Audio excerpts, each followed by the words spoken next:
I want to start today with a question that, honestly, it just made me stop in my tracks. Hmm. I was reading through this manifesto we're covering today, and it poses this challenge. It says, what if the most faithful thing your church could do this year is to leave the room? It stops you because it's completely counterintuitive, Right. right? Finally. I mean, when we think of church or really any community group, we think about gathering. Of course. We measure success by how many people are in the room, how full the parking lot is, the energy in the seats. It's the butts and seats metric. Exactly. It's the cruise ship model. Is the buffet good? Is the entertainment polished? Is the captain funny? Yeah, is the captain funny?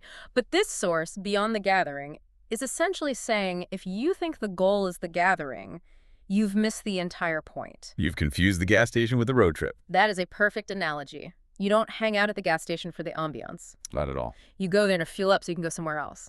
And the source argues that focusing on the gathering, it leads to what they call the cost of staying. And they do not pull any punches here. No. They say if a community stays in maintenance mode, just, keeping the lights on, keeping members happy, it leads to spiritual atrophy, ethical rot, and ultimately a complete disconnect from the neighborhood right outside. Ethical rot is such a heavy phrase. It suggests that staying safe isn't just neutral, it's actually dangerous. Like muscle atrophy. Right. If you don't use it, you don't stay the same, you degrade. So today we are doing a deep dive into Beyond the Gathering. We're going to unpack why this shift from maintenance to movement is so hard, and frankly, why the author thinks it's necessary for survival. And to do that, we're going to look at it through three big lenses. The theology, so why does this movement even exist? Then the mechanics, the actual levers you pull to make it happen. Okay. And then the warnings. Because history tells us that when people go out on mission, they can do a lot of damage if they're not careful. Right. Let's start with the why. Segment 1 in our materials covers the theology of movement.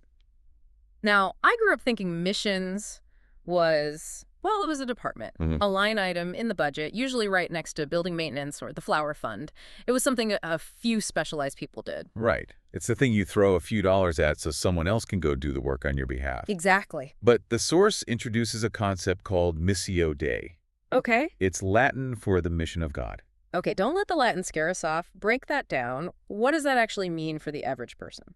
Well, the core idea is that the church doesn't have a mission. The church's mission. Think of it like fire.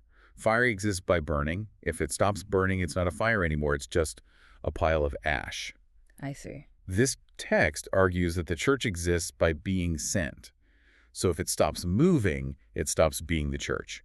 It fundamentally changes the identity from a club to a movement. That's a radical identity shift. It's not an organization that organizes trips. The organization is the trip. Precisely. And they back this up by looking at the nature of God, specifically the Trinity. It traces this cascading pattern. Right. The Father sends the Son. The Father and Son send the Spirit. And finally, the triune God sends the church. So sending isn't some human strategy to get more members or expand the brand. No, not at all. It's the DNA of God. So if you sit still, you're actually fighting against your own DNA. I love the image the text uses to illustrate this tension. It takes us back to John chapter 20, the locked room scenario. Yes. It's such a vivid scene. Set the stage for us here, because I think we often gloss over the emotion in that room. Okay, so it's right after the crucifixion. The disciples are gathered. But why are they gathered? Here. They're terrified. The text emphasizes that the doors are bolted shut. They are in complete self-preservation mode. They're literally the gathered church, but they are gathered in fear, just huddled together hoping the world goes away. Which is a very human reaction. I mean, the world outside is hostile, so let's huddle together, lock the doors, and stay safe. It's the bunker mentality. Exactly. But then Jesus enters the room. He shows them his wounds, which is important because it validates that the mission has a cost. And then he drops the hammer. Okay. He says, as the Father has sent me, even so I am sending you. And then he breathes the Holy Spirit on them. You know, the source makes a really interesting point about the Holy Spirit here. I think often in religious circles, people view the Spirit as this comforter. Yeah, that's Something to give you a warm, fuzzy feeling during a song or a personal epiphany during prayer. right, a private spiritual experience just for your own benefit. But the text argues the Spirit is the engine of movement. Ah. The Spirit wasn't given to make the room more comfortable. The Spirit was given to blow the doors off the room. So it transforms the room from a bunker into a launch pad. It's the fuel for the rocket. Exactly. So the implication is if you aren't moving, you might be misunderstanding what the fuel is for. That's it. You're using jet fuel to heat a living room. Yeah. I mean, it works, kind of, but it's dangerous and it's a waste of potential. So that leads us to the how.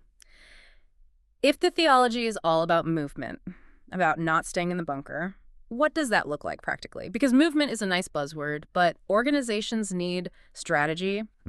The source outlines 3 levers for this. Go, send, and sacrifice. Let's tackle going first. Okay, so going. The immediate assumption is, buy a plane ticket to a foreign country. Right. And yes, that's part of it.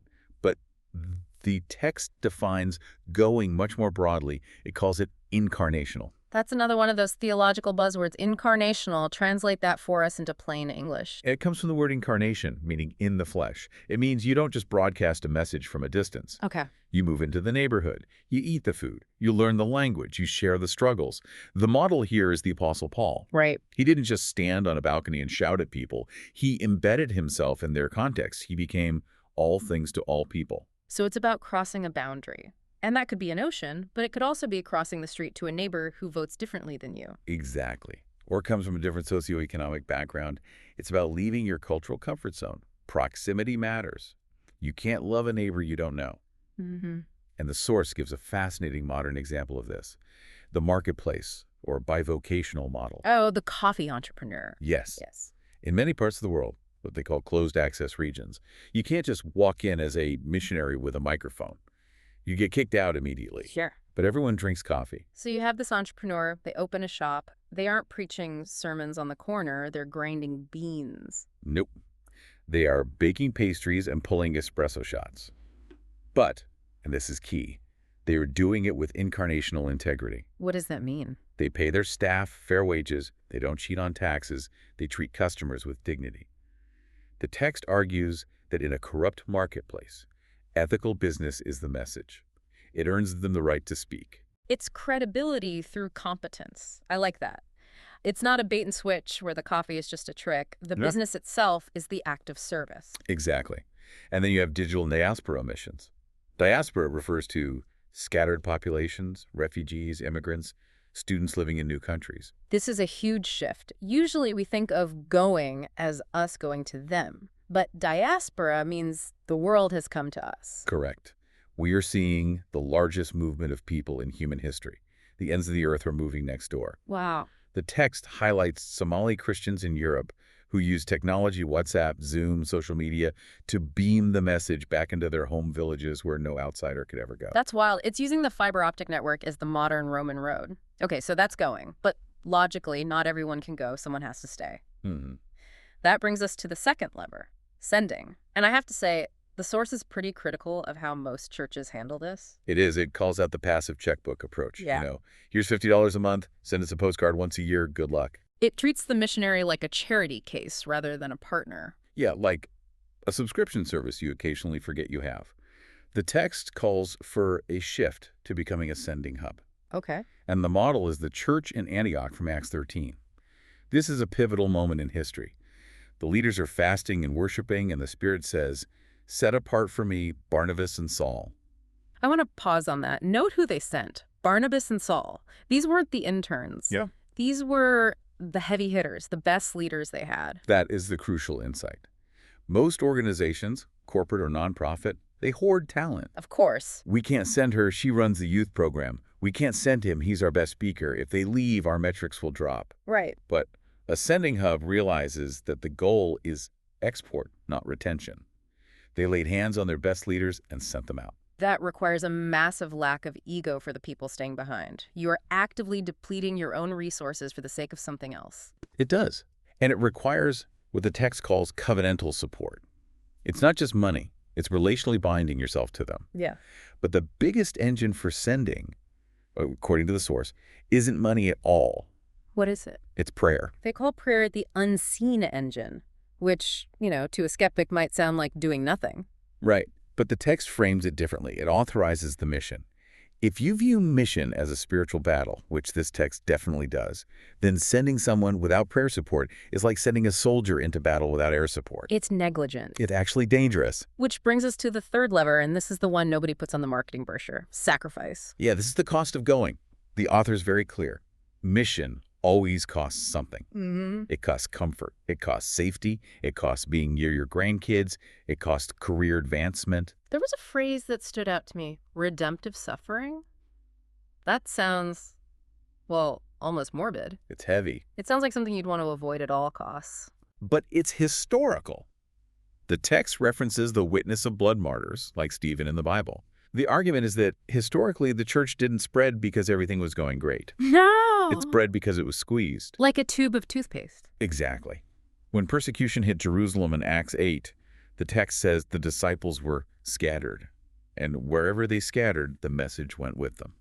The comfortable church stays put. The suffering church moves. It suggests that comfort acts like an anchor.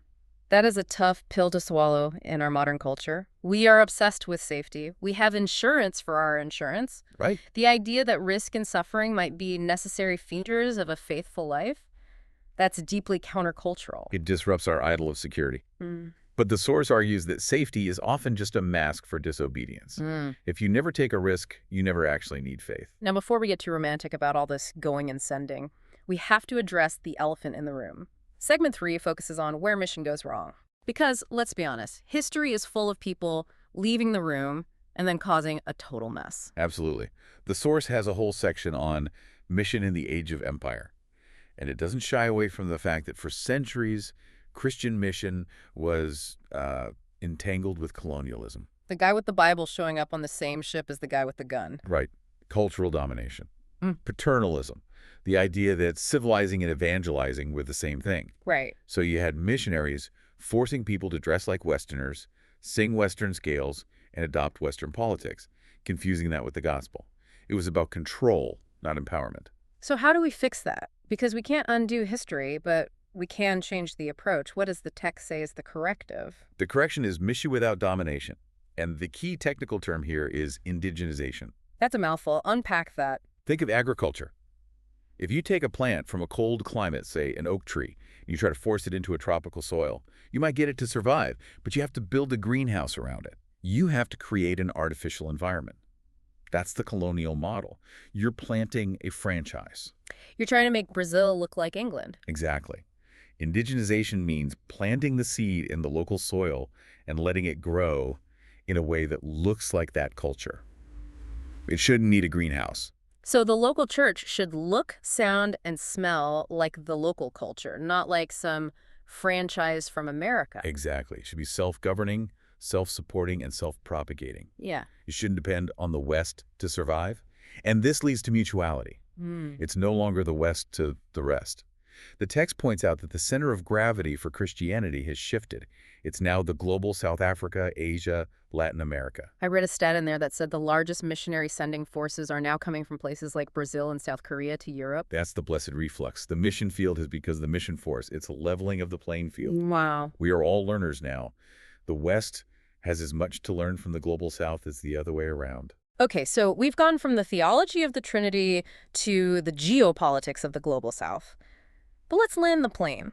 Most people listening to this aren't moving to the jungle or starting a coffee shop in a closed country. Right. They are sitting in traffic or doing laundry. How does this apply to the regular person? This is segment 4, the local church as a launch pad. The source shares this great story about a rural church, tiny place, maybe 150 members on a good Sunday. Yeah. Not cool, not wealthy. The kind of place people usually look at and say, well, that's dying. Right. But they decided to flip the script. They stopped measuring attendance and started measuring sentness. They integrated mission into everything. Every kid's Sunday school class was learning about a different people group. Every budget line was scrutinized.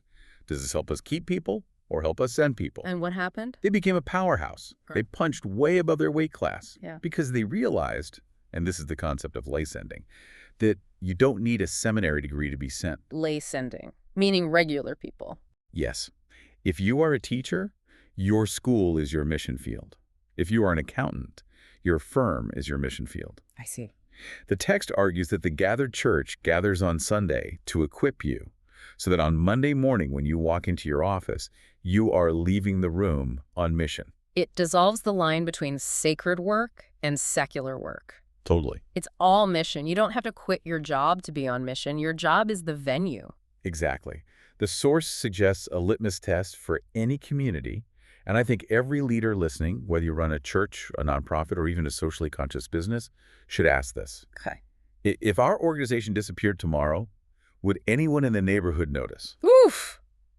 That's haunting. If the answer is, well, the members would miss the music and the coffee, then you're a club. You exist for yourself. Right. But if the answer is, the single moms would lose their support system, the refugee center would lose their volunteers. The schools would lose their mentors. Then you are a sent church. It forces you to look at the ledger of impact rather than the ledger of attendance. It changes the scoreboard. It does. And it brings us back to that initial challenge we started with, the tension between the locked room and the open door. We mentioned earlier that delayed obedience is disobedience. That's the urgency. The world is changing fast. Doors that are open today, geopolitically, technologically, might be closed in 10 years. The text urges us not to wait for perfect conditions. If you wait until you aren't scared, you'll never move. The disciples in the locked room were still scared when Jesus sent them. Right. The fear didn't leave. But they went anyway. It reminds me of that line near the end of the text. Faithfulness is measured not by how long we linger, but by how far we go. That's the takeaway. Leaving the room is scary. It's safer inside. The coffee is better inside. The chairs are more comfortable. Right. But the story of this faith, from Genesis to Revelation, is that God is always calling people to leave the familiar to go to the unknown. The most interesting things happen outside the room. So here is the final thought for you, the listener. We've talked a lot about the church with a capital C, but bring it down to your life. What does leaving the room look like for you this week? Maybe it's a conversation you've been avoiding. Maybe it's crossing the street to meet a neighbor. Maybe it's a check you've been hesitant to write. Or maybe it's just realizing that your comfort has become an idol that is keeping you from your actual purpose. The most faithful thing you do this week might just be opening the door and stepping out. Thanks for diving tech with us. See you next time.